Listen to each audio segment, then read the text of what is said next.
বিগত সরকার যা করেছে সেখানে দুর্বৃত্তায়ন থেকে শুরু করে হয়েছে। এখন আমাদের এই প্রকল্প যেটা প্রায় 70-80% কাজ শেষ হয়ে গেছে, আমাদের তো শেষ করতে হবে। আমাদের এখন কাজটাকে শেষ করাটাই হচ্ছে মূল লক্ষ্য।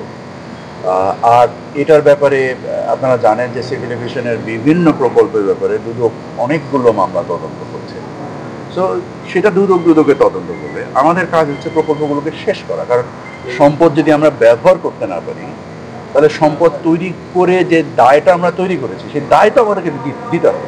সো ব্যবহার করলে এখন চিটাগংয়ে প্রায় যাতায়াত মিলে 50টা ফ্লাইট ডোমেস্টিক্যালি অলরেডি অপারেট করছে, এবং আমরা ইন্টারন্যাশনালি ইনশাল্লাহ যখন অপারেট করব তখন আরও অধিক সংখ্যক ফ্লাইট অপারেট করব। সো এই ব্যয়ের আমরা একটা আয় তৈরি করার চেষ্টা করবো। সেই আয় কি আমাদের উদ্বৃত্ত তৈরি করবে কিনা এখনো নিশ্চিত করে বলতে পারছি না।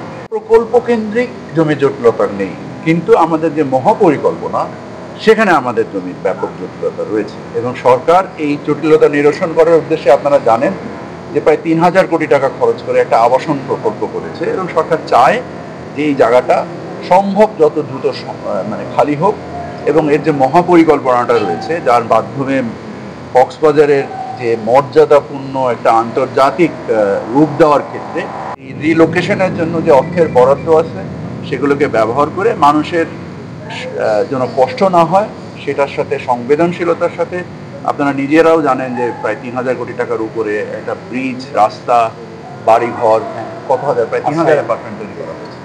সে একটা আশ্রয়ণ প্রকল্প করা হয়েছে। আমাদের আপনাদের সহযোগিতা চাই মানুষকে উদ্বুদ্ধ করার জন্য জায়গাটা যত তাড়াতাড়ি এয়ারপোর্টের মহাপরিকল্পনাটা বাস্তবায়ন করা যায় তত তাড়াতাড়ি কক্সবাজারের মান প্রকৃত আন্তর্জাতিক মর্যাদায় আমরা নিয়ে আসতে পারবো ইনশাআল্লাহ।